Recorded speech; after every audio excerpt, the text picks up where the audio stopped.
Hello, thirstaholics. Can I call you that? Or thirstaholics? It's time for the Thirsty Professional. This week, I'm joined again by the amazing Seamus Corry with the much anticipated part 3 of his incredible journey. Stay tuned. You do not want to miss this. Go grab your cuppa. We'll be back in under a minute.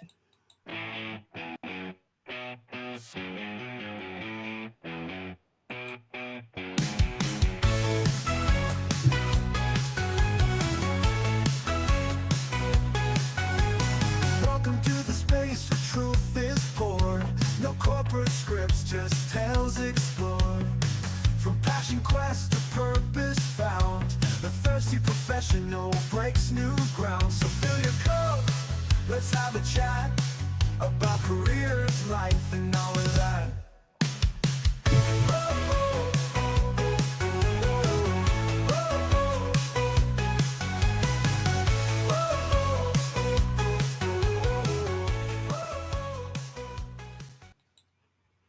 Hey, everybody. Welcome to the Thirsty Professional. This is a place where we grab a bevy. Hopefully, you've got yours. We ditch the BS and we get real about careers, purpose, and passion.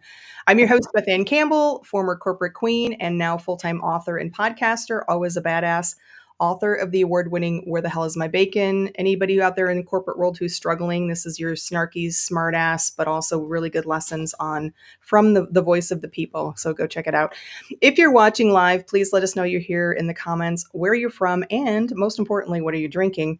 If you're watching the replay, please give us a hashtag replay. And of course, make sure to let us know if you have any questions or feedback so we can address it during the live stream or later if you are on the replay. All right, trigger warning. We may mention things like abuse, mental health, and self-harm in this episode, so just be forewarned. Today, my very special guest on The Thirsty Professional is Seamus Corry. So Seamus is returning for part 3 of his incredible story.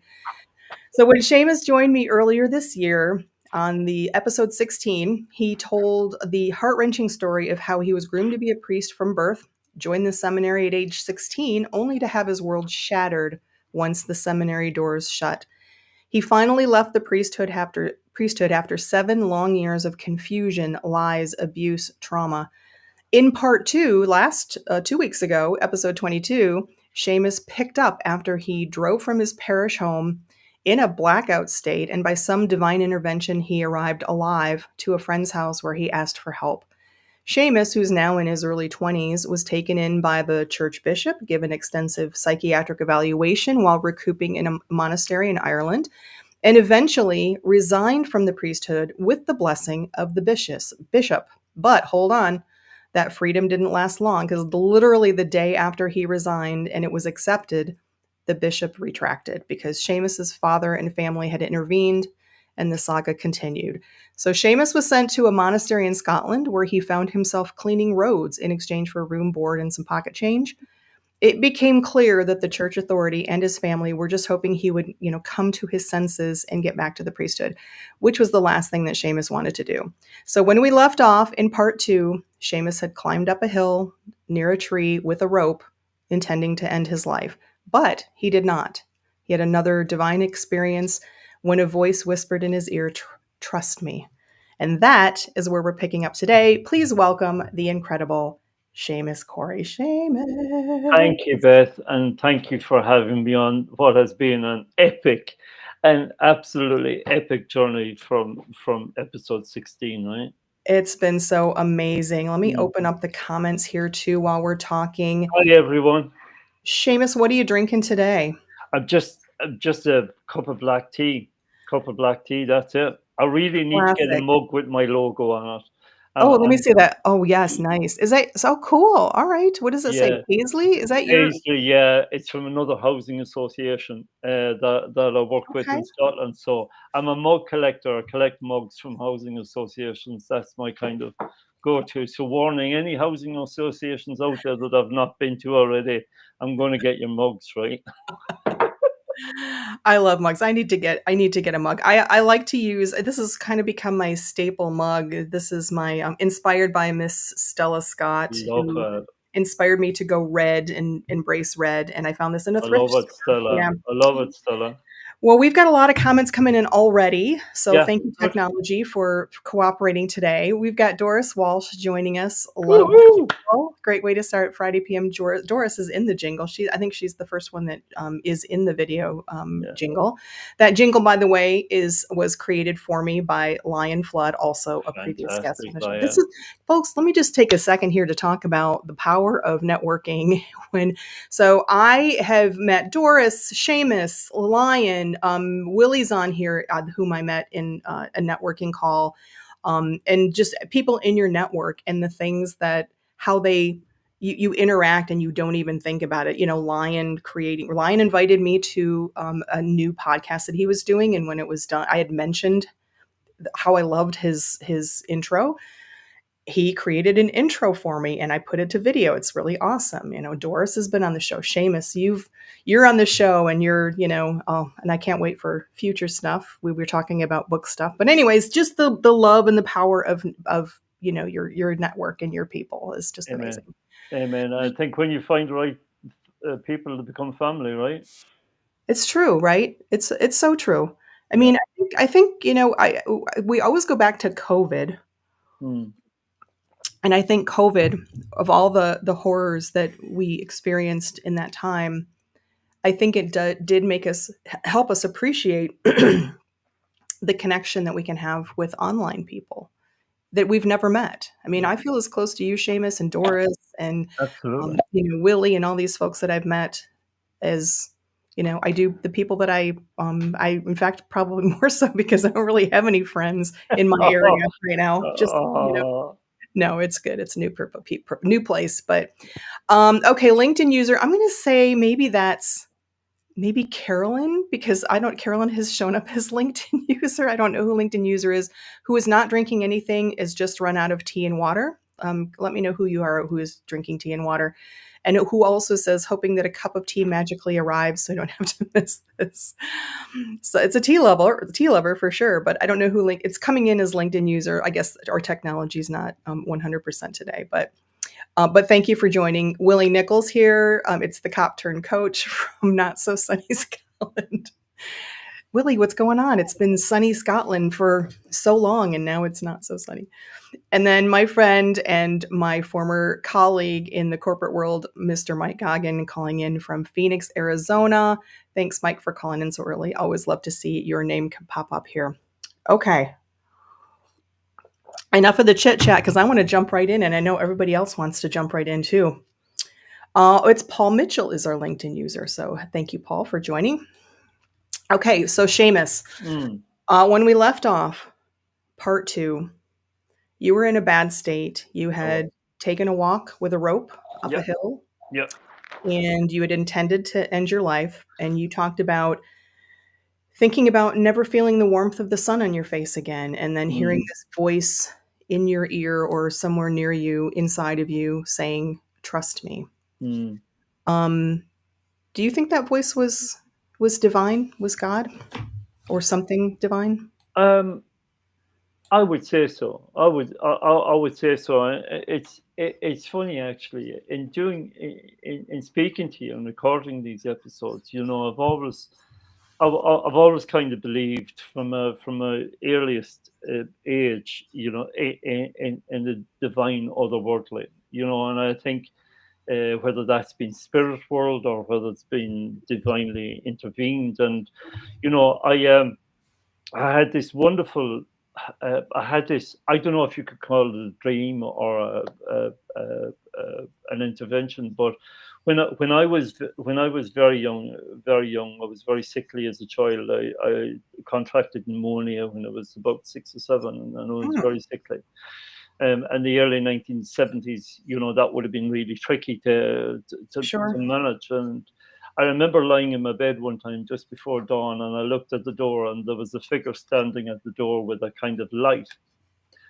We spoke no words, and it was all done telepathically through the power of the spirit. But I was asked the question, and the question I was asked was, do I want the dark or do I want the light? And obviously, I'm a light person, so I chose the light, right? Yeah, And sure. and then the person disappeared.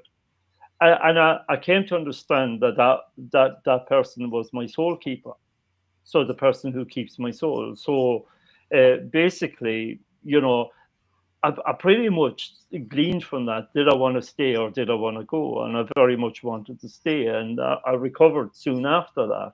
But I never forgot that experience. I never forgot that image. So I've always been surrounded by that otherworldly, divine energy.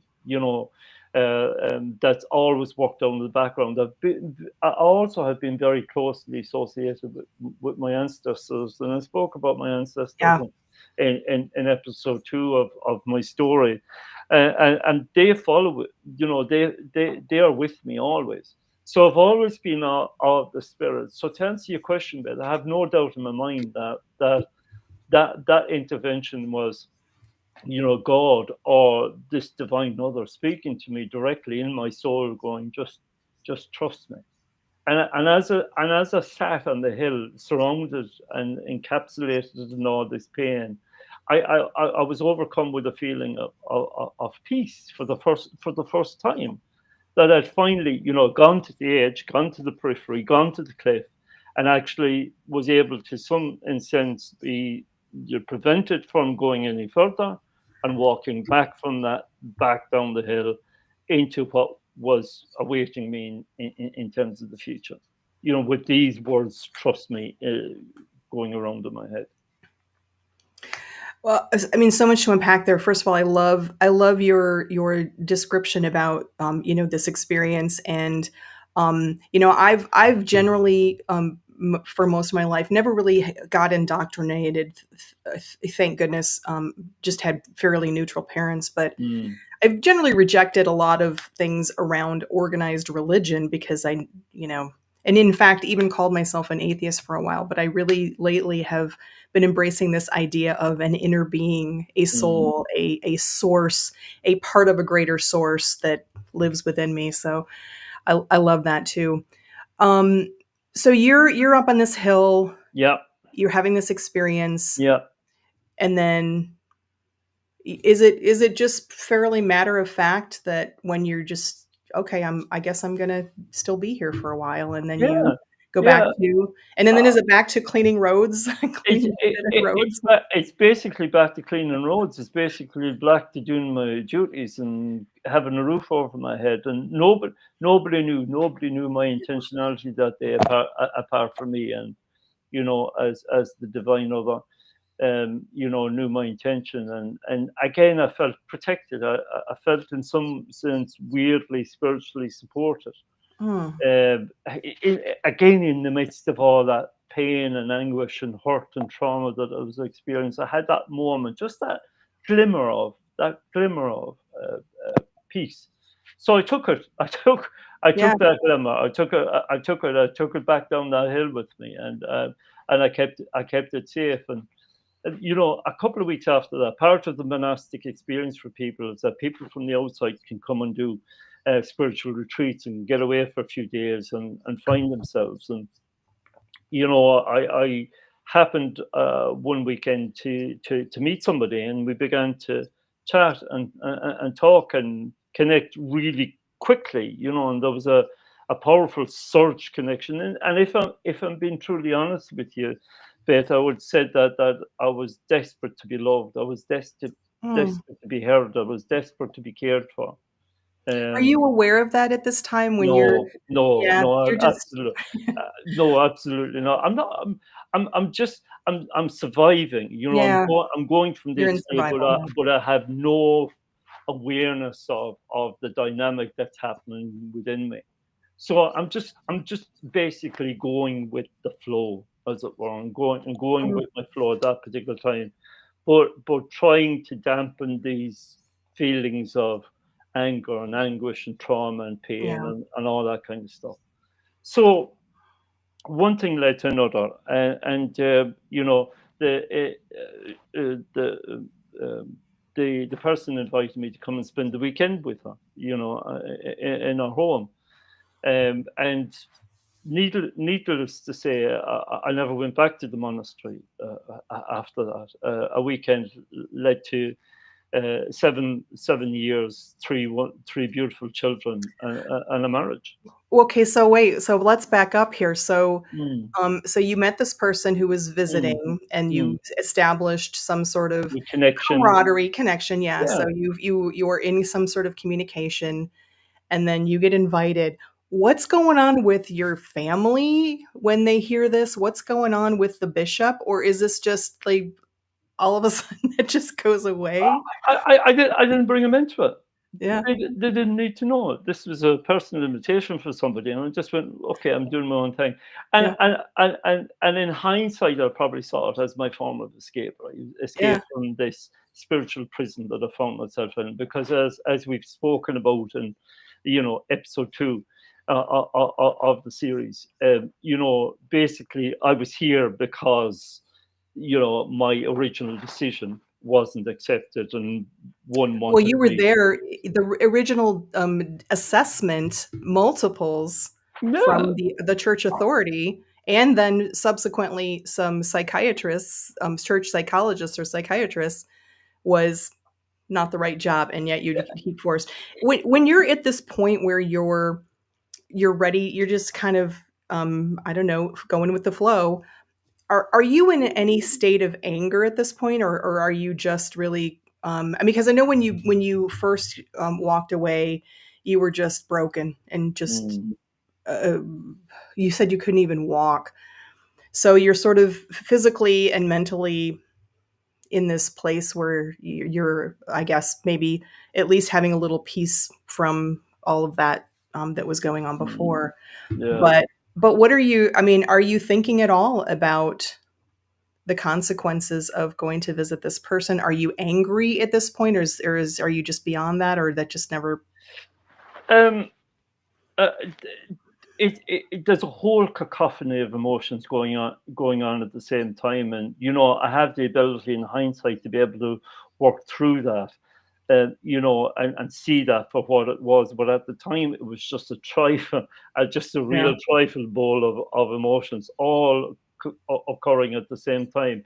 I will say that one of the other drawbacks uh, of going into seminary so young is that I didn't have the same developmental pinpoints as somebody who didn't go into seminary would. So, I didn't have the sexual development. I didn't have the emotional development. I didn't have the adult development that others had, because I was effectively institutionalized for 7 years. yeah. So a lot of the emotions that I was experiencing in this newfound freedom was like someone just learning how to walk for the first time, I effectively. get you. I understand. I know exact because I was just going to ask you, Seamus. I'm like, because you're probably in this sort of euphoria of at least that part of it. Like, oh my gosh, I met somebody, we connected, and you're Yeah, probably like a teenager again. Like, whoa, hormones, 100%. boom, let's, and that'll 100%. compensate for a lot. Yeah, yeah, absolutely. And yeah, let's just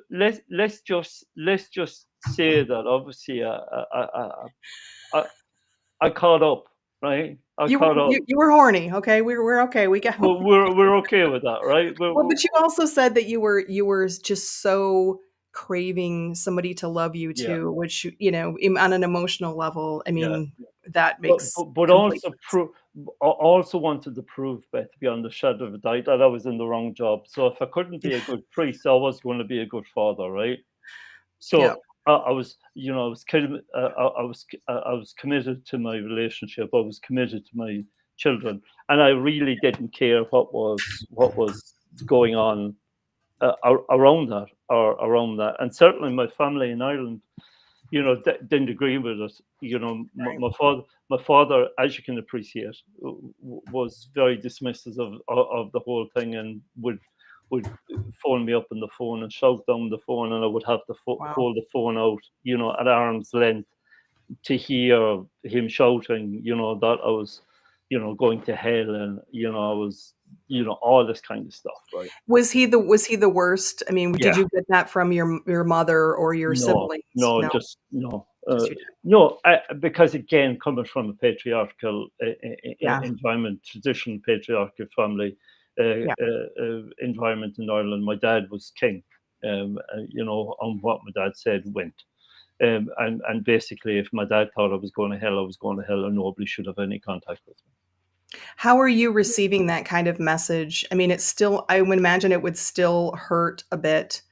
It hurt a It's lot. your family. It's It, your family.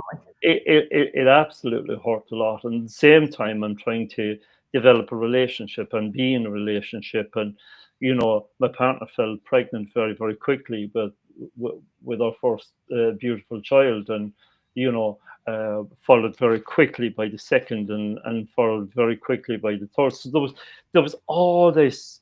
There was all this cacophony of emotion and whirlwind of emotion, and at the same time I had to find myself a job and go out to work, and get myself a social security number and go through all that process. So I was putting down foundation. I was putting down, I was getting into the groove of lay life and understanding lay life. I remember, for example, when I was at my partner, my ex-partner's, house, I made my first ever spaghetti bolognese in the microwave, and I couldn't cook. I mean, Oh, Seamus, come on. I, The I couldn't. microwave. No, I couldn't even. I couldn't even. I mean, I couldn't even cook a spaghetti Aw. bolognese properly, right? And instead of doing it for 7 minutes from chilled, I did it 14 minutes from frozen. But it was chilled, so it cooked for 14 minutes on chilled rather than for 7 minutes. I have never seen more nuclear spaghetti bolognese in my life. This thing, Well, this is just really interesting because I think this is something that probably, maybe people hadn't thought about, that these little things that you just didn't know how no, to I just didn't. I just function in life the way that other people had learned how to function in life. Yeah, I think there was some skills that they give me. So I knew how to iron, I knew how to, wash, I knew how to dress a bed, I knew all that Sure. kind of Yeah. stuff, but I didn't know how to cook. I didn't know how to look after myself, so I had all that in the middle of all the other emotions that I had. And look, and I want to, and I know I don't want to talk about my first relationship disrespectfully, but we both had our issues that we were dealing with. I had my issues and she had her issues, and we eventually married, had 3 children very, very quickly. But I didn't know myself, Beth, and I didn't realize how damaged I was, and I didn't want to admit to myself how Yeah. damaged I was, you know, and it would flare up periodically. That I would come out in anger, it would come out in frustration, and that just got worse and worse and worse, to the point that we ended our relationship after 7 years, and it ended really acrimoniously. uh, you know, sh- my partner, who was my wife, took the kids, and she wouldn't let the kids see me because she didn't believe that I was capable of looking after the kids, and I don't really want to go into it. But Sure. there was a lot of dynamic around that, and for reasons of privacy, I'm going to respect that space, and not really Sure. delve into that. And I remember after that happened, I remember, and this is where mental health matters, the book that I co-authored with 11 wonderful authors who I wrote the chapter for. This is where this chapter is more poignant, and this was the transitional moment in my life. Again, I found myself broken. I found myself, without access to my children. My marriage had ended. I was homeless. I was living in a homeless flat. I had no place to go. I had literally nothing, or nobody. And I found myself, and I thought, this is the third time now, Beth. You Yeah. know, what what the fuck is wrong with me? What is wrong with me? I asked that question. What is wrong with me? And you know what? I just can't be asked anymore. So I closed my eyes down the road while I was driving, and I was going to just, again, end my life, because really, I just couldn't do anything right. And Yeah. again, at that moment, In the abyss.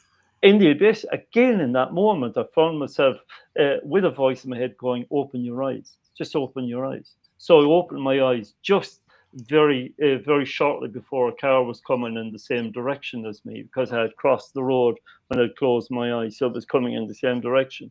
So I managed to open my eyes just in time, swerve the car back into the right lane, pull up on the shoulder of the road and go. I that was that was almost a shock. That was almost, oh my God, I could have really ended my life there. I deliberately wanted to end my life. I was, I scared myself. I really gave myself a fright, but also was really fearful that I was in such a place mentally that I could potentially do that. Yeah. Were you during this time, had you sought out or even thought about seeking out any sort of therapy or help? No, No? no, you And know, did the church suggest that for no, you? no, because the church during that, again, very shortly after I moved in with my partner, who became my wife, the church didn't recognize the fact that I wasn't going back. Yeah. So they had to manage that situation, and the best way to manage that situation was to laicise me as a priest, which means that effectively I would have to seek a divorce from the Catholic Church Oh, wow. and go through religious divorce proceedings, which And what took. is that all about? Yeah, just can you give me the 30-second version of what does that entail The even? 32nd version is the church had to justify and understand that my ordination in front of 2,500 people, 314 priests, 14 bishops, and an archbishop who laid his hands on me, in a public space, did not happen because I wasn't in the right mind to be ordained. Right, I wasn't in the right mind.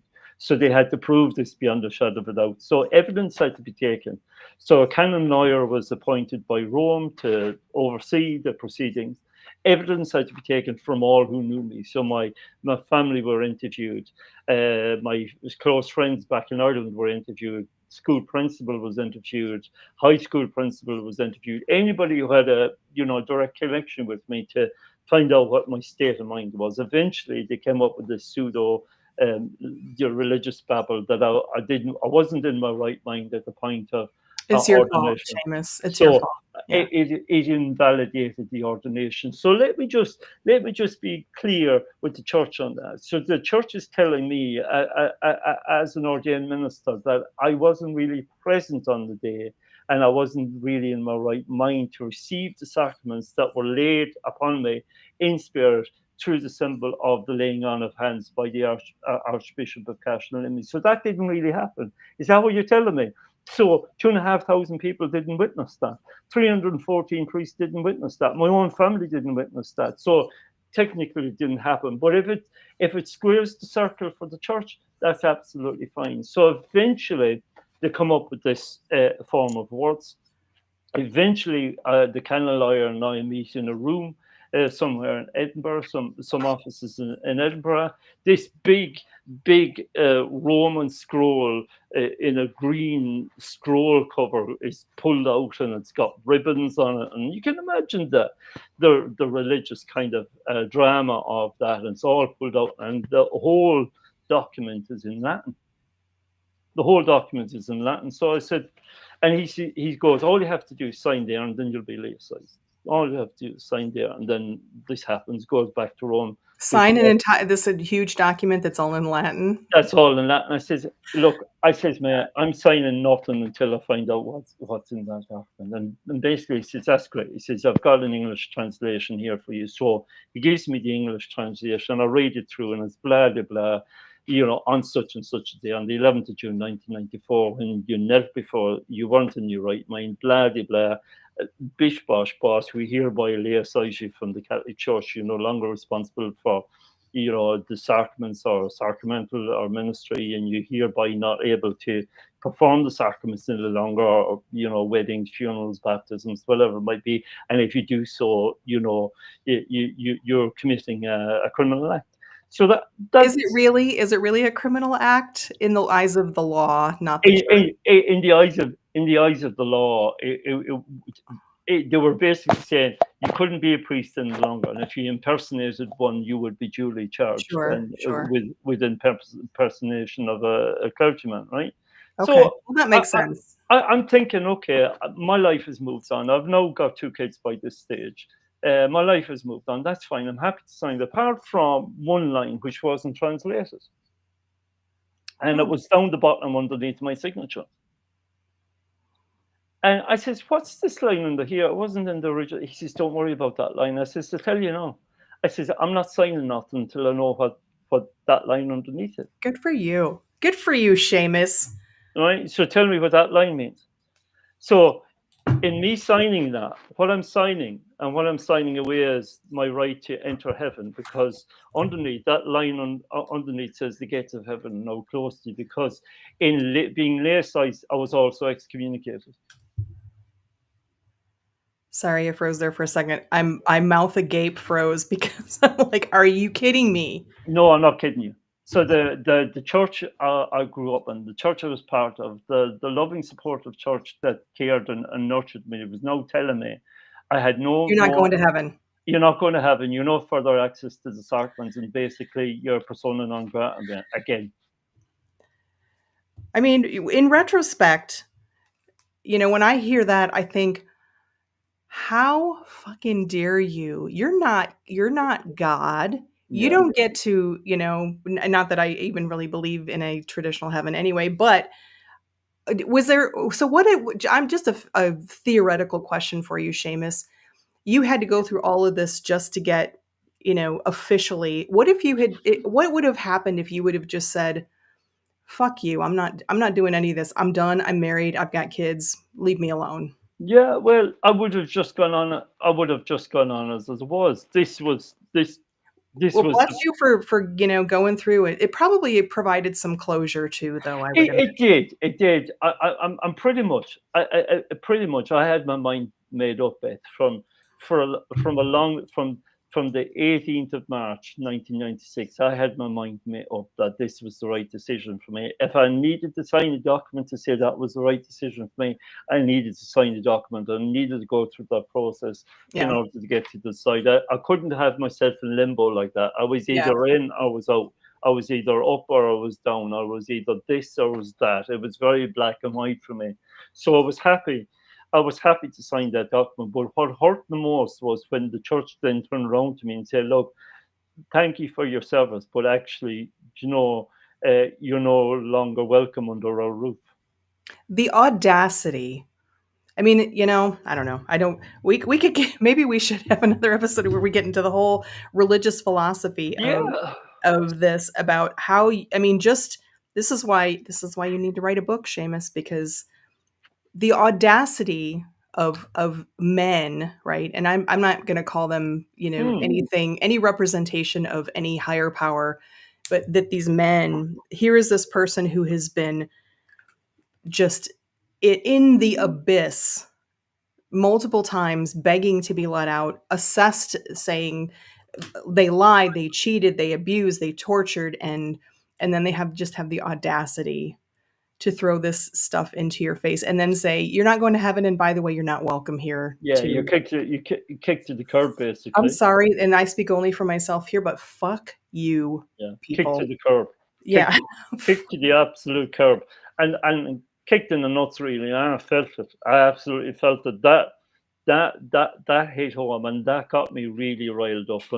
And rather than expressing my anger outwardly, I was really angry inwardly, and I found myself, you know, being frustrated and angry and upset, and I drank more and ate more, and just to trying to compensate for the feelings I was feeling, and how hurt and upset I was, and not really doing anything with that.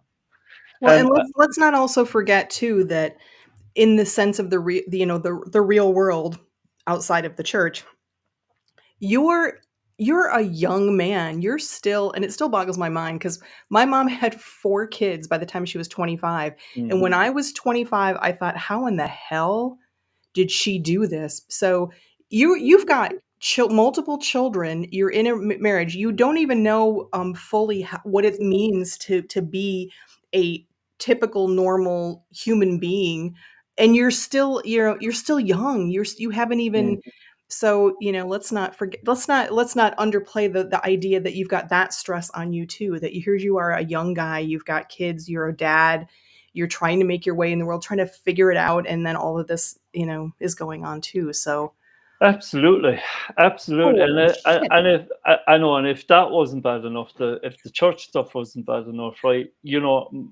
My own relationship was beginning to suffer, Yeah. and I recognised that quite clearly. And I think the death knell for a relationship, you know, uh, we moved from where we were to a kind of a larger house as our family increased, so we needed a larger house. So we moved into a 400 block flat building not too far away from where we lived. And it was one Friday evening. It was 7:25 in the evening. It was Friday. It was after work. Traditionally, we put the kids down and then we'd have a curry, right? So it would be Friday night, would be curry night. So it's something we could do together. Kids would be washed and Yeah. bathed and put to bed, and then we'd have some time to ourselves. And there was a wee little, Indian restaurant just around the corner from where we were. So I walked down, got some curry on the way back, and it was one of these flat complexes that you had a fob to open the door. So as the fob went, as the alarm went, I opened the door, so it was set off in the kind of alarm to let know that somebody was in the building. So as I opened the door, I heard a bit of shuffling up the stairs. And I thought, oh, this is my neighbour from down the stairs, and this is my neighbour from across the landing, because it was a four in the block apartment building. So, and it was raining outside. So normally when it was raining outside, they would kick some football around, at the top landing, to kind of play and be a little bit Sure. sport. And it really annoyed me because, the kids had been put down to bed, and I was like, hope they don't wake them. And I had a curry in my hand, and I was halfway up the stairs. And just as I'm halfway up the stairs, there's a guy running down to the right hand side, as I recognized my neighbor from down the stairs, and he ran right out the door and into the street. And as I get to the top of the stairs, I see my neighbor from the top of the stairs with his head, with his back, with his face to the window, landing window, and his back to me. And as he turns around, he's got a big carving knife in the center of his chest here, just a big carving knife, one of these bread knives with maybe I know what a carving knife yeah, is. Yeah. with a black handle and a maybe 7 or 8 inch serrated edge sticking out of his chest, right here where his heart is, right? So he drops in front of me and he bleeds out in 90 seconds. He's been stabbed by my neighbor up the stairs. All of which happened, this is 7:46 p.m. in the evening.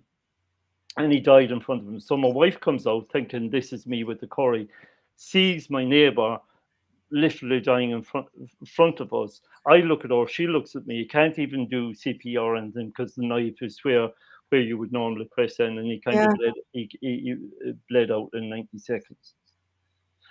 So that turns into 999. Every police car that ever was in the area turned up that night. I was taken in for questioning. My wife was taken in for Oh my questioning. God. She refused to leave the house because she wanted to take her to the local station, and we had 2 kids that time, so that didn't happen. Thankfully, my kids saw none of this because they were sleeping.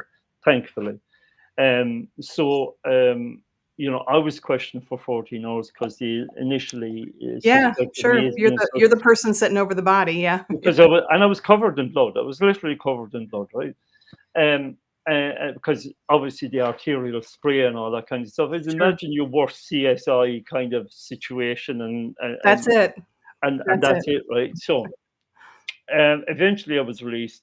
The individual that was charged and questioned and then bailed his own home, which happened to be the property down the stairs. And obviously we were witnesses for the prosecution now. So How when we, scary. That's gotta be frightening that yeah, you so basically have identified this guy, and now basically, he's I've out identified, on bail. yeah, basically, yeah, I was a witness because obviously I was a major witness. So and the justice system, and Willie will know this. The justice system in the UK is slow. It's an ass. We call it an ass because it takes time for cases to come to court, right? So this was not one and done very very quickly. This Yeah. took seven months or so to come to court, right? So in that 7 months, we experienced, threats and intimidation from this guy's family. We had to move home again into a secret location where nobody knew.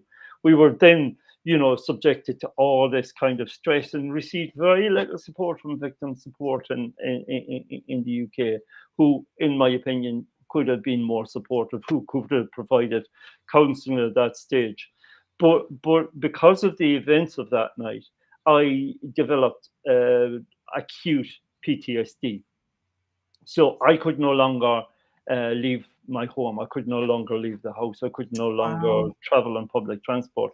I could no longer go to work. I effectively lost my job for 2 years and had to go on social security benefit because I literally fell into literally Yeah, fell into. agoraphobia. You were basically, like, afraid to leave your yeah, I Yeah, mean, and I didn't want to leave my family. I didn't want to leave anything, which was, in hindsight, one of the death knells of a relationship. It wasn't the only one, but it certainly, because two people witness a really traumatic accident, people will see that differently in different ways and have different absolutely. experiences as a result of that, and I absolutely get that.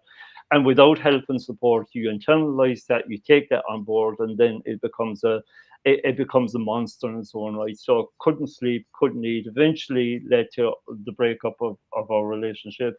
I'll find myself in a homeless flat, and I pick up the story with all that, had opened my eyes whilst driving, Were you found driving? myself in the position where I thought, okay, I need to do something about that. I got myself off to accident emergency at the local hospital and said, look, I just attempted to take my life and I need to speak to somebody. Can I speak to somebody? So they went through their basic assessment and then literally walked me down to the mental health unit, which was right beside A&E. Buzzed the door. I went in, sat down, and said, somebody will be with you presently. Okay, For so you're in basically a mental health facility now I by of am, your own volition, you're sitting in I am. some sort of waiting room lobby type of thing, waiting for them to get probably do paperwork and assess, and then somebody's gonna okay, just so I wanted to make sure everybody was clear as to where Yeah, you and are at somebody's going to assess me and then consider my mental state and either section me or not section me. So in Scotland at that time, you can get it up to a 72-day order, which means that you could be sectioned for 72 days. Standard is 28, but it can be anything up to 72 days of a section, which means that you would come under the custody of medical services who sure, would yeah. assess you, and so on and do all that kind of stuff, right? So I'm sitting there, and it seemed like hours, and it was hours because it was a Sunday night, right? I just dropped my kids off. It was a Sunday night. Sunday night in A&E is really, really, really a busy time. And I'm sitting there for hours, which seems like hours. I'm tears. I'm shaking. I'm nervous. I'm anxious. I'm just feel a little bit lost. And suddenly, out of nowhere, somebody just comes and sits beside me. This person comes and sits beside me and tries to engage me in conversation. Says, oh, I'm let's just call him Tom. I can't remember his name. I don't think he actually gave me his name. And he says, who are you? I says, I'm Seamus. He says, why are you here? And I told him. He says, oh. He says, that's pretty right, but you're still pretty lucky though. And I'm going, hold on. Did you just say I'm pretty lucky? Did you hear me? Did you just hear what I said to you? And you have the audacity to tell me I'm lucky sitting here after what I've experienced and after what I've been through. So he says, yeah, you are lucky. He says, let me tell you my story. He says, I'm on a 72-day section order, which means that every decision I make, every meal that I eat, I have to eat with plastic fork and knife because I can't have real cutlery because, they believe that I'm going to harm myself. Yeah. And depending on which voice is talking to me, it says Mm. that pretty much could happen. Well, he says, you're not in any section. He says, you can do one or two things. You can sit here and be miserable, and be assessed and be sectioned just like me. Or you can use that door and walk out right now. He says, the choice is yours. You can make whatever choice you want to make. And then, and then he just simply got up and left, walked around the corner and left. And I went to follow him around the corner after. I thought for about a minute that, this guy's talking sense. And when I went to look and see where he was in the corridor, couldn't see him anywhere. Chill. Couldn't see him anywhere. Couldn't see him anywhere. He wasn't anywhere to be seen. And I reckon I reckon if you wanted a kind of explanation of somebody who wanted to give you a message, that was a message. And I recognize that as a message, and I recognize that as probably the key turning point in my life. So I thought about what he said, and I thought about the message that I just received, and thought, actually, Jenny, you're absolutely right. So one thing led to another. I got a hold of a doctor and said, look, I'm sorry about putting you through all this, but I'm actually fine, and I want to go home. So they did some checks.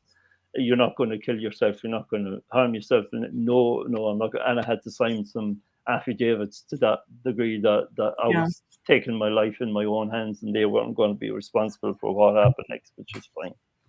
So I went home. It had just broken dawn. The sun had come up on another day. The sun plays very highly in terms of the It scheme of my does. life, right? Yeah. The sun came up and just in my garden. I could see the sun coming up. I just boiled a kettle. I was drinking coffee at that stage, so I had a cup of coffee in my hand, and then I saw a grey squirrel appear in my garden.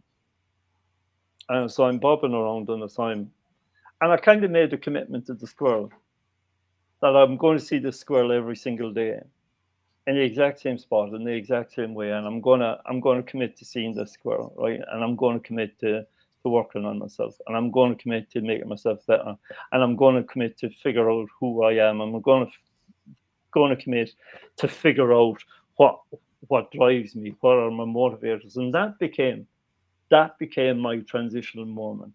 That became A, it's a, like a promise to a squirrel. a promise to a squirrel. I love that. Yeah, It's really kind of like a beacon, like a focus. It's kind of that classic story of the some child, usually a little girl who's dying, and somebody says, as long as the leaf is still on the vine, there's hope for you. And somebody had painted the leaf on the vine on her window, but she had something to focus on, and she got better. It's just kind of I Yeah, love it.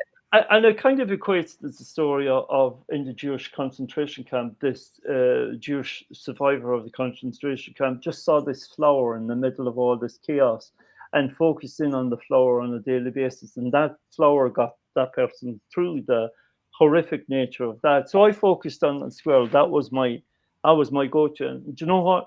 The squirrel still comes to my garden every single day. It's like, every single day. It's like he visits every single day, and I'm still as much committed to that squirrel today as I was when I made that pivot. And I set myself upon a path of enlightenment. I set myself on a path of discovery. I set myself on a path of recovery, true recovery. So I consulted the library.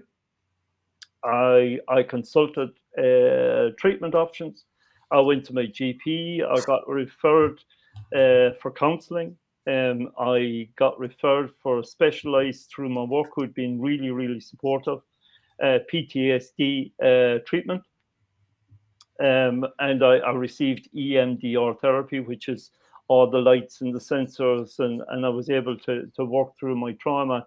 And the thing about PTSD is that if you've had any trauma in your life, it becomes like a magnet. So it's not just one PTSD situation. It becomes the whole smorgasbord, right? So yes, Your it whole had life has been a PTSD. my whole life had been a PTSD, right? So uh, I had 12 sessions of that. The first 6 sessions were absolutely horrific because I had to relive all the trauma. But for the next 6 sessions, I knew I was getting better when I cried less. And I knew I was getting better when I didn't sweat or my palms didn't sweat. So by session 12, I wouldn't say I'm fully cured because I still remember the memories. But what happens in terms of EMDR therapy is that the screen that you see and the video reel that you see becomes smaller and smaller and smaller and more manageable. So yeah, it still plays in your head, but it doesn't have the same effect behaviorally in terms of your Yeah. day-to-day functioning. Um, I also came to terms with the fact that I was sexually abused as a child, and not physically sexually abused, but psychologically sexually abused, and I had to come to terms with that fact, and that was hard because in not in being suppressed for such a long time and not going through the normal developmental stages that a Yeah. normal human being would go through, I came to that really, really late on in terms of my life. So I had to acknowledge that. I had to acknowledge my PTSD. I had to acknowledge some issues in terms of my first relationship that I wasn't proud of either, and I did all that. And I then decided, that I wasn't going to be a victim of that, but I was going to be a victor of that. Yes. Right? I decided, I made that choice because I could, if I wanted, remain in that dark, dreary, Sure. awful, chaotic, helpless world, or actually do something with it, change the dynamic and change the. Yes, I was still angry.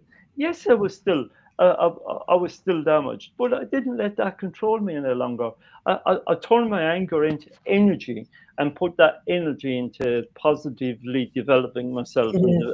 and developing others. And very, very shortly after that, I got a wonderful. I put myself out there because I hadn't worked for 2 years, and this was 2004 by this stage. And I put myself out there, and I got an interview for a job role in a wonderful part of Glasgow called Easterhouse, and Willie will know Easterhouse quite well.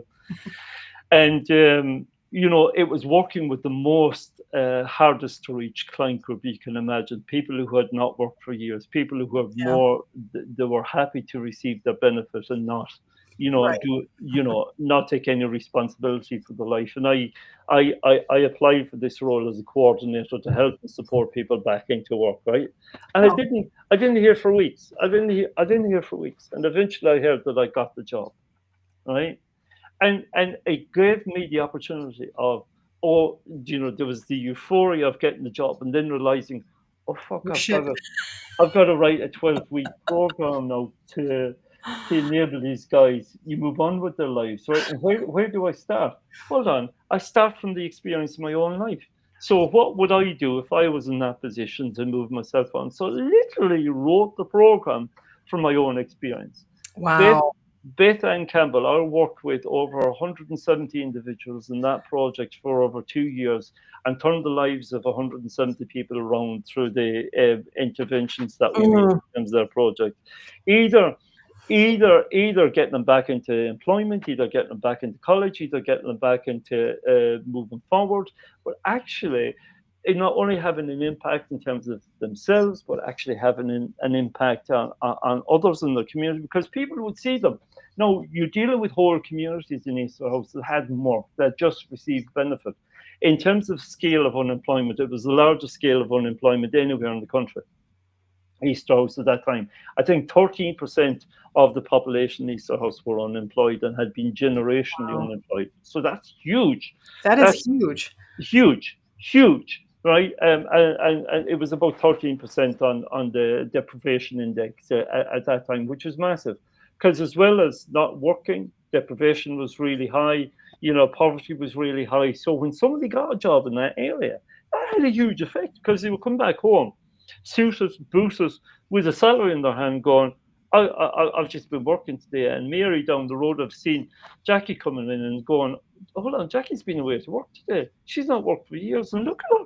She's changed. She's got her hair done. She's got her nails done. She's putting food on the table. Her house has changed. Her garden looks different. She's putting her bins out every week. It's all these subtle changes that let that kind of movement happen. And I was so proud to You be. should be proud, and I'm so glad that you were proud because this is you were these people. You had different circumstances, but that I mean, their mindset is probably not unlike some of the times that the things that you felt Absolutely. where you just had given up, and they just gave up in a different way. Yeah, and and there's a saying in Glasgow, and Willie will know the saying really, really well. People make Glasgow, and Glasgow will forever be my spiritual home. Oh, Will be my spiritual home.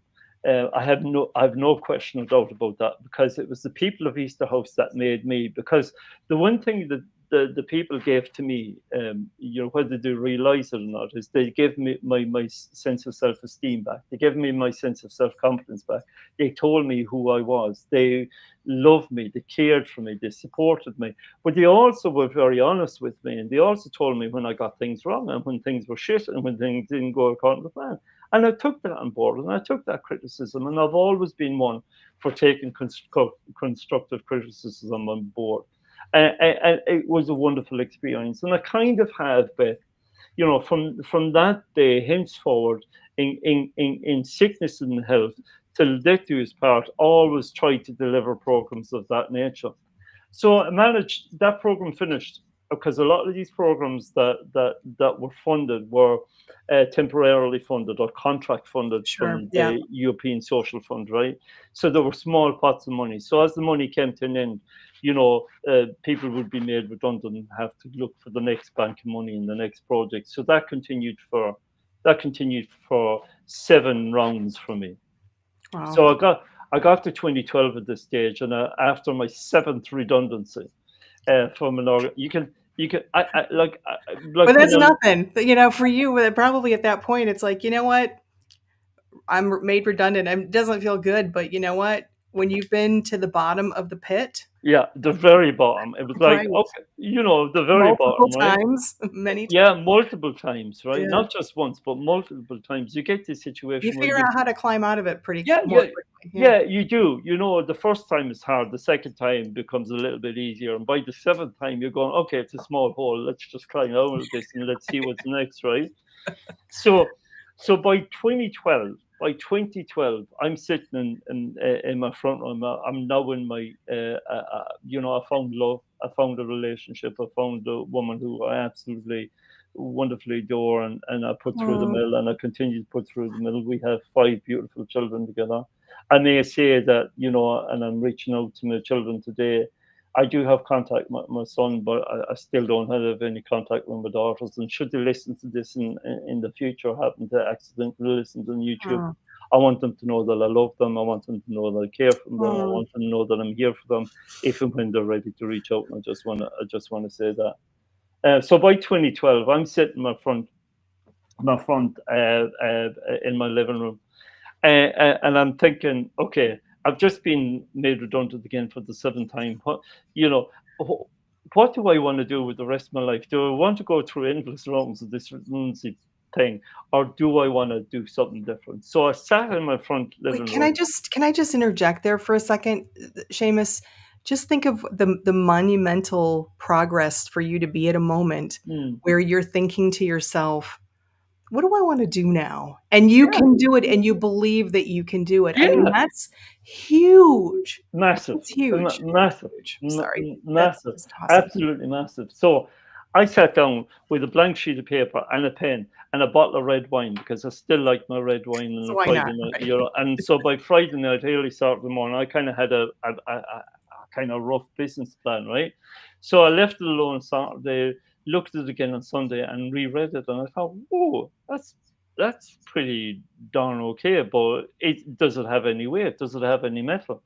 Who do I speak to about this? And lo and behold, I find a business advisor in my local council authority who supports me. And then Fraser McKee is listening to this. Fraser, you're a lifesaver because you made me, my friend.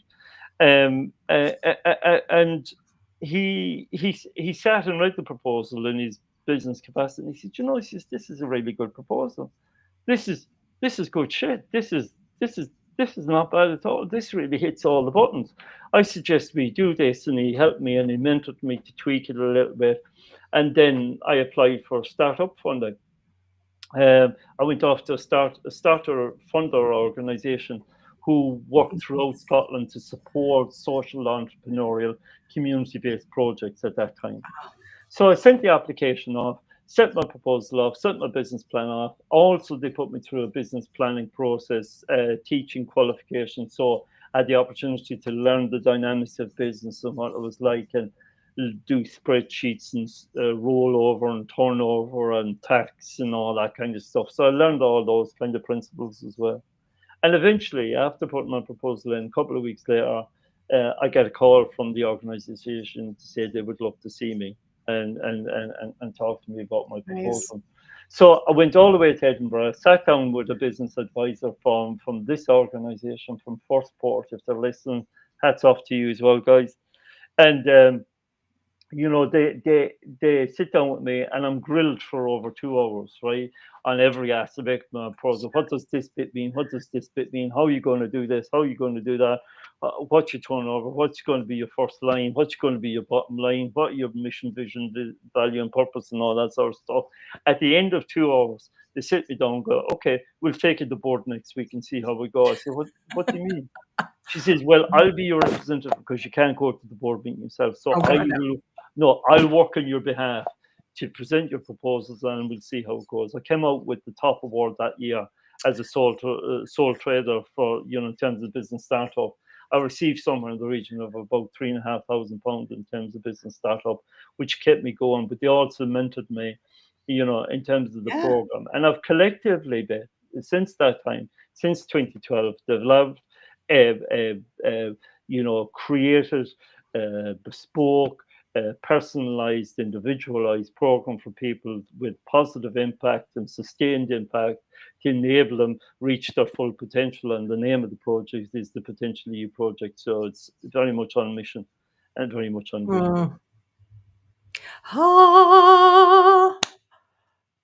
Seamus, that's amazing. I mean, well, first of all, it's lovely to hear that there are organizations out there that are, so supportive, but wow, to where you are now, what's it like? I know you talked very, very early on, and I think it was in episode 1 when you were talking about the pain that you felt Mm. when you were doing christenings, because you would never be a dad. Now you're a dad, and I know you have some challenges, but I believe that you will work through. They will be worked through. Yeah. But what's it like being a dad? It's wonderful being a dad, and I've reconnected with my son after a lapse of about 16 years, and it's wonderful to rekindle that relationship again and find out he's a man in his own right. He's got his own life, and it's wonderful that I'm still in his life and that he wants me in his life, and that's very precious. But I'm also a granddad to two one wonderful grandchildren that I love and adore, and I love being a granddad, and I love having it. I love having them in my life, and they love being my papa. I have a 10-year-old, nearly 10-year-old grandson, and a 3-year-old granddaughter going on 16, who just puts me in my place and is literally a force of nature.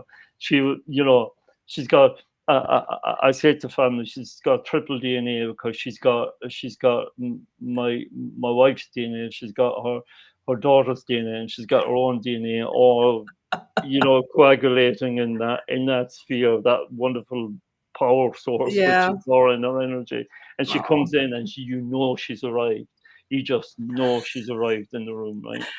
she You is a know, presence. I love it. she is a presence, and she's a wonderful princess, and I couldn't be happier. I'm a dog owner to a wonderful King Charles Cavalier. I'm Cavalier obsessed. I just love my King Charles Cavalier. I must admit, I'm very I feel very grateful.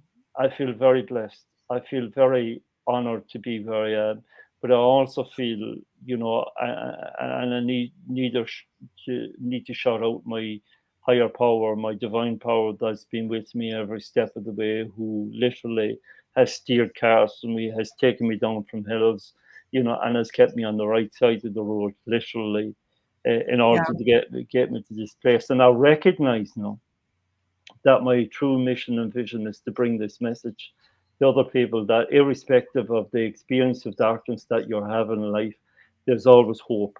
There's always light at the end of it. You just need to hang on and reach out and get that support, because it is available and it's there. And I really, as part of my work now, focusing on well-being and positive mental health, which again is part of my story.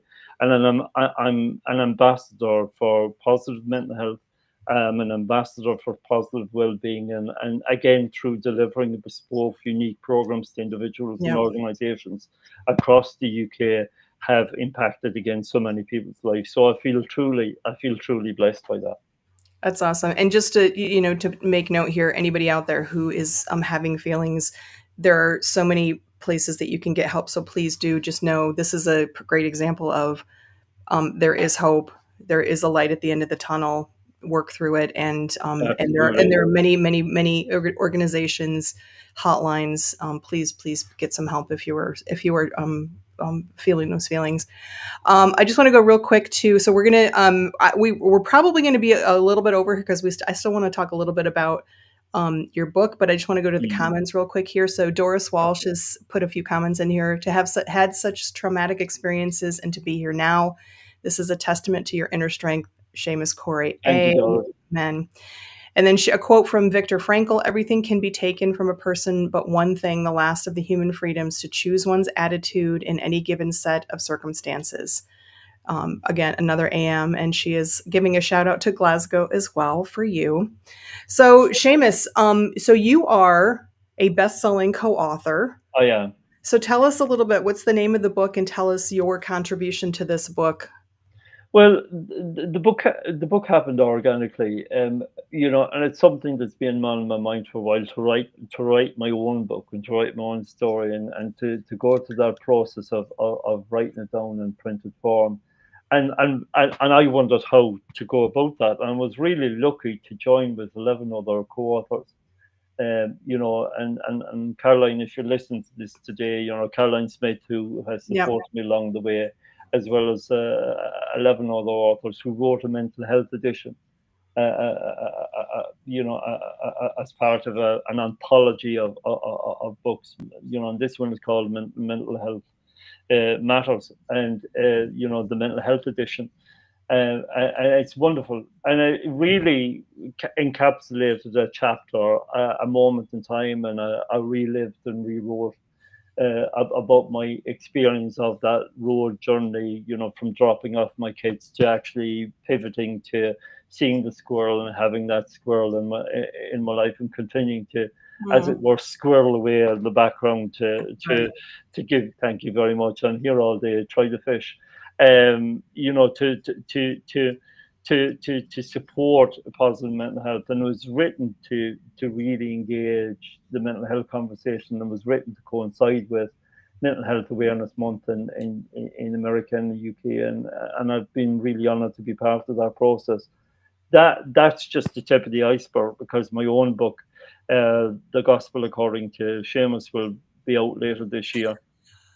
I love it. So just for everybody, so the book is Rattled Awake, and That this is way. volume 11. And Seamus has a story in there, and this is the mental health issue. And Seamus has a story, Saved by an Angel. And this is, I believe, this is the story of when that you just told, right? When you Correct. were when Correct. you were about ready to commit yourself to this perhaps 72 day, and the angel intervened. So Yeah. Rattled Awake, volume 11. Go check it out. It's really good. It's an anthology. And then Carolyn S. Smith, who is not here today, I believe that she was not able to make it. She had a conflict. I'm sure she'll watch the replay, but she also has a story in there.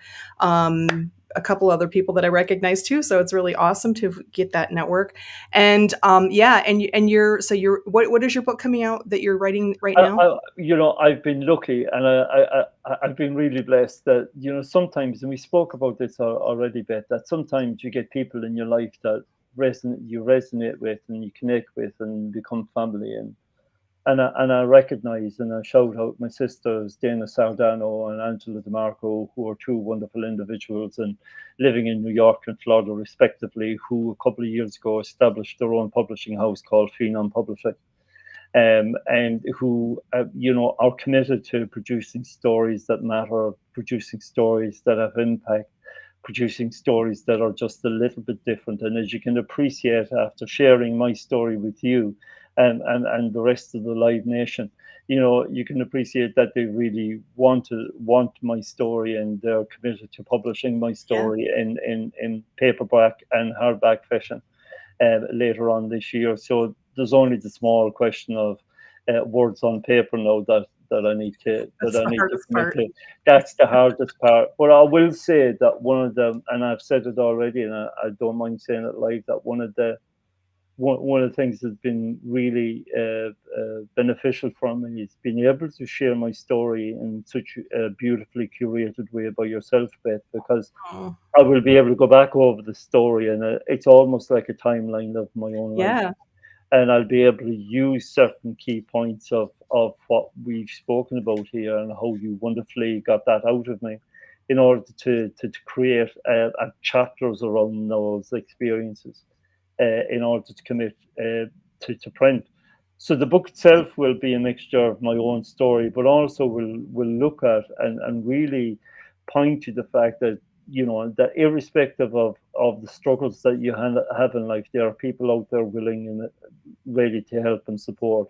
You've just got to reach out and ask, and in my witness, by doing what I've done and reaching out in the way that I've reached out and getting the help that I so needed, and I was lucky to receive. But not only that, on a day-to-day basis, I've got a wonderful group of people around me, my family, my friends, and my family may not be biological, but they're very much spiritual in context, and I'm very much connected with them. And I see you, Beth, as part of my family. Mm. So I've got brothers and sisters all over the place. Really, I really have.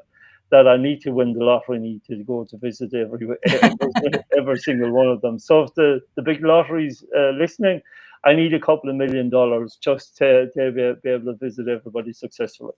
Well, it is on my bucket list to do a Amen. European tour because I need hugs, and I've already established that you were a good hugger and a big Huge hugger. hugger. So, I'm a huge hugger. Yeah. like, I want ribs broken when I write. But I Don't. will also say this too, Seamus, because and I am not I'm not downplaying myself, but I know that your publishing ladies probably have some better options for you. But if you need, I am an award-winning author. If you need a beta reader, if you need a review, an advanced review, You whatever got it. you need, You're on my list, Beth. You're you on my list. call me. You're on my list. Yes, As soon as this baby's drafted, you're getting a I'm copy so to read. excited. I'm so Yeah. excited. Do you have a title? Do you have a working title? The Gospel according to Seamus. The Gospel According to Seamus. All So right. there's that one or the Prodigal Son, but I'm switching between I both. like the first one better. The other one's Uh, a little bit too more cliche and yeah, might, yeah. yeah, I like the Gospel according to Seamus. I must Yeah. admit that's where my heart sits at the moment. I love it. I love it. Willie says, Willie Nichols says, everyone needs their own squirrel. You're right, Willie. I Everybody does. agree. I've tried to get my squirrels to eat out of my hand, but when you have a dog, it's a little difficult because Have you got grey squirrels there or red squirrels? most more gray. Yeah. So Yeah. it's really weird in the United States. So I'm from Michigan in the north, and in Michigan in the north, they're the red squirrels, big old bushy tails, but we Yeah. also have black squirrels. So that's a Oh, genetic variation of us, yeah, like pure black and pure gray. But here in Virginia, more in the south, they're gray, more grayish, and they're a little skinnier. I don't know why, mm, what's going on up north, that they must have better acorns or nuts or something, but yeah. they're a little smaller down here. So, but yeah, we got a lot of them. Yeah. Yeah, in the UK, we've got to separate the grey squirrels from the red squirrels because the grey squirrels carry disease Oh, that can kill the red squirrels, so they've got to be oh. separated. Yeah, the two. Think that's already happened because I don't ever see any of the red. Again, Yeah, they're kind of they've got a little bit of not gray in them, but not like the ones up north where they're just a nice almost an amber orangey color. So yeah. yeah. The grey squirrel was brought to the UK from the States, so Oh, that's sorry. that's where our problem started. So, Mr. Trump, you can have your grey squirrels back if you want to come and collect them and take them. Awesome. Oh, Seamus, it's been such good to talk to you. So before we do wrap up, folks, and we are going to wrap up pretty soon here. So if you have any final comments, otherwise leave them, and we'll get to them later and or on the replay. Is there anything that you want the listeners to know? Anything that you have coming up other than this awesome book that I cannot wait for? Is there a best way for people to get in touch with you? Of course, I put all this stuff in the comments. It's Yeah. At the moment, through my own website, seamuscorry.co.uk, you'll find me on the web. Gary Walsh, who I want to shout out as well. Gary Lynch, sorry, not Gary Walsh. Gary Lynch, wonderful digital media creator, has given me a #1 spot on Google, which I'm really impressed by. that's awesome. So if you search my name today, you're going to see me 1, 2, 3, and 4 on that list, which is Yay. wonderful. So thank you for that algorithm, Gary. You're amazing. So you can reach out. I'm also on LinkedIn. I'm also on YouTube. I'm virtually going to be in the next couple of weeks bringing to a close episode series 3 of my podcast series in the spotlight, where as a celebration of my 29 years now in the UK, I've produced Wow, 30 episodes of a podcast series, which that's has been, amazing. as you can appreciate, Beth, been a mammoth undertaking, and I'm going to take a well-deserved hiatus, as we have already agreed should be the word, after that process, so that Yeah, I can get 25,000 words down in the book that in some form fashion that will help to yeah, generate my presence a little bit more later on this year. As I say, the book will probably be published later on this year, and it's going to be as it's going to be. And I'm hopeful that maybe, around November, December time, we that's can look at awesome. I it. will expect an invitation to the launch party if should you have one. There So will we be, have a there will virtual be, launch party. there'll be quite a number of launch parties, I think, because Awesome. I'm a party guy. There'll be quite a lot of parties. Um, Other than that, please reach out. Please feel free. If anything has hit you today that you're struggling with or need support with, look, Beth has my details. Just reach out to me, and I'm here to help. I'm here to support. And that's what I do. Seamus, I mean, I'm almost disappointed that we've gotten to the end Yeah, of I the story. know. Just because I love talking to you, that doesn't mean that we've got plenty to talk about. By the way, so I'm dabbling with maybe a hiatus too, but that would be great timing. If I take a hiatus at the end of the year and then your book gets published and then you can come back and talk about. But of course, you're welcome back anytime. Anytime you just be like, I got to get something on my chest. We'll talk about that. But I cannot thank you enough, Seamus, for sharing this incredible journey with us. Um, Anybody who's been watching knows that there are parts of this story that are clearly not easy to talk about, but you have done so. I so appreciate you're bringing your vulnerability and being so candid with us. I've gotten so much feedback about these episodes.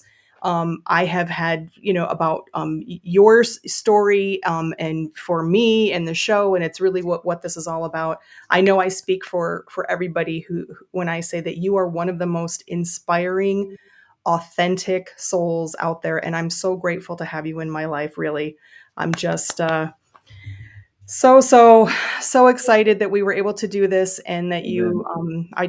I can't say enough about you as an individual and just what you've how you've just how you share, right? I mean, and how you've made the most of.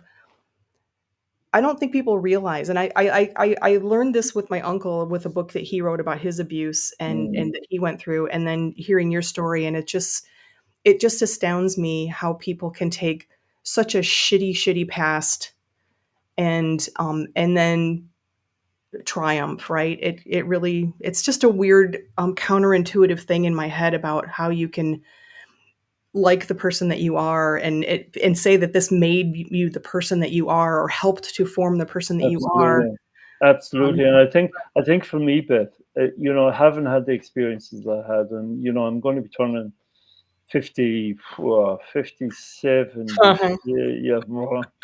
And I still have some of my own hair left, which Yeah. is wonderful.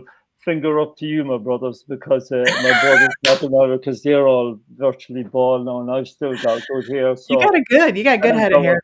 got, Yeah. I've got good hair, but I've got hardly no teeth. My dad gave me acute periodontitis, which is so pretty have really bad gum disease.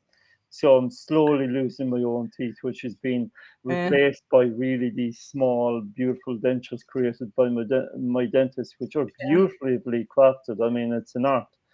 Um, but I will say that for me, it is the experiences that I have doing what I've done with the experiences. Now, I could have easily gone the other way. I could have remained bitter. I could have remained angry. I could have remained frustrated.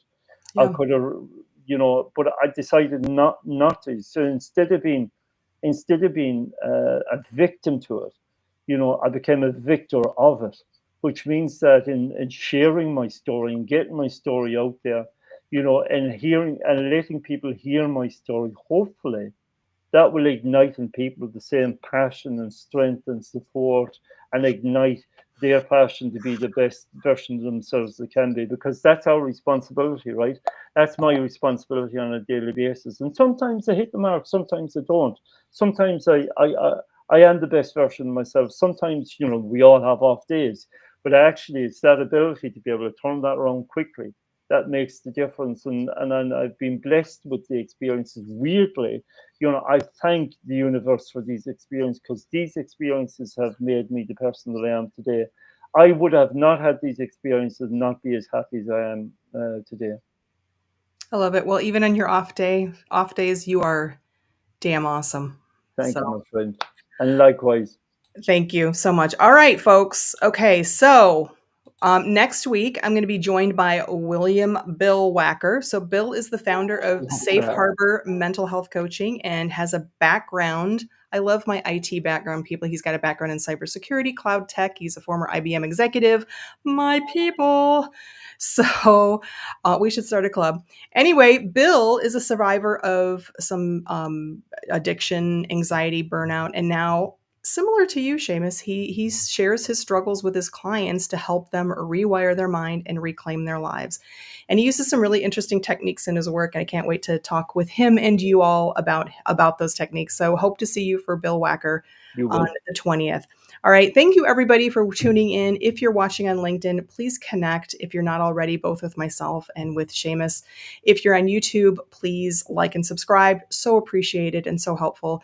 If you have any questions or feedback that we didn't get to during the comments, during the live, put them in the comments, or you can DM us. And then congratulate yourself for getting real about your career, your purpose, your passion, your happiness. So now, Seamus Corry, Miss Hattie Arbuckle, my lovely hat, we bid you a fond farewell. Take it easy and be good, be kind to yourself. All right, we'll see you. Take care. Let's have a chat about careers, life, and all of that. Love that.